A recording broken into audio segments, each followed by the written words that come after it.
Hi, I'm Mary with Mountain Mamas, and I, from personal experience, went through years of infertility trying to conceive my 20-month-old son. We finally did conceive him through in vitro. So in all those years, which was 9 to be exact, we heard a lot of things that were offensive, hurtful, things that people didn't really mean to be that way, but just don't know that we take it that way. And to be honest, I've probably said some things similar, bordering on offensive to people, but I mean, just things happen. So we just want to put this little list out there of things that you can say and things that you maybe shouldn't say to someone experiencing infertility.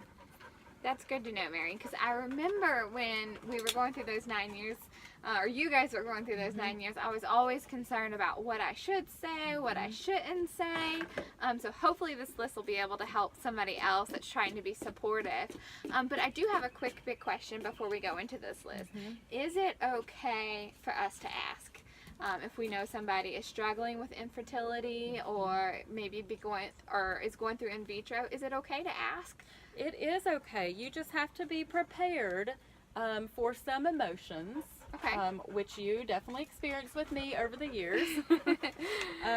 Because when you're going through things like this, sometimes you just feel like you need to break down and talk to people, vent. And a lot of times, you don't have anyone but your husband to do that with, and they don't always understand. So it is good to ask. I would say yes. If you know someone's going through, then it's better to ask than just keep quiet about it, because it lets them know that you care. Good. So we can be a support for those family members or friends that we know are going through in vitro. We just need to think about it and be mindful of what they're going through and their feelings. Yes. So let's start our list of All right. not that, say this. Okay. So the first not that someone experiencing infertility never wants to hear is, you can have one of mine. Take them home with you for the night and see how you feel in the morning. I don't think that was a very good option, because you probably didn't want to take home at least my wild and crazy kids. Yours okay, but others I don't know. Maybe instead you can say you'll have your own special one day. Yes, that would have been very encouraging. The next one on the not that column is just go on vacation, just relax. I wish it was that easy. Yeah. So instead they could say something like, keep going, it will happen someday. Yes, that is true. These are great suggestions. The next thing that I used to hear under the not that column is, have you popped one out yet? How old are you? And these were a lot of times perfect strangers that would say this. I guess you would be popping some popcorn over there. Instead, you could just ask, how are things going? Yep, that would have been a wonderful option. Another thing that we used to hear is, maybe it'll just happen naturally when you stop thinking about it. And side note, you never stop thinking about it when you're going through infertility. So if you know of somebody that's going through fertility treatments, you could ask, how are fertility treatments going? Yes, that would have been great. The next thing that you never want to hear is, maybe it's just not God's plan for you two to have a child. That would have been a hard one. Yeah, that was So bad. maybe they could say something like, God will give you more than you ever imagined for yourself.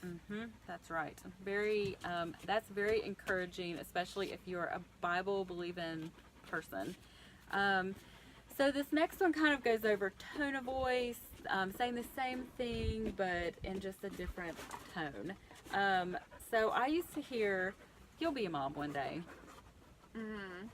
Maybe they could have been a little bit more sensitive, changed the tone, and just been like, you'll be a mom one day. Encouraging. Yep, perfect. And that little touch, that's very nice. Very nice touch.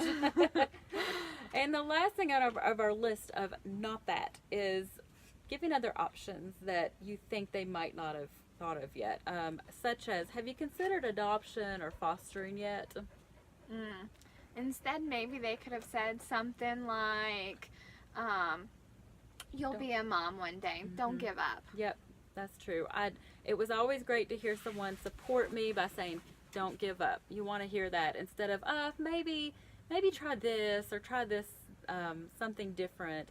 You just don't want to hear that. You want to hear someone say, Don't give up on your dream if you want to become a mom. So just to recap everything, be supportive, be encouraging, listen, be prepared for some emotions, probably some of the time. You don't want to ever make light of the situation or tell them to take home a kid of theirs, because it just makes you feel bad when you're the person that wants a kid so bad and they have 3 kids and they're telling you to go home with one of them. And I don't think that's anybody's ever goal, but you know, we don't know until mamas have these conversations. That's true. And that's why we come to you, especially if you do live in the mountains and, you know, social networking may not be as easily accessible. And so that's why us mountain mamas come to you, because we are Mamas Helping Mamas.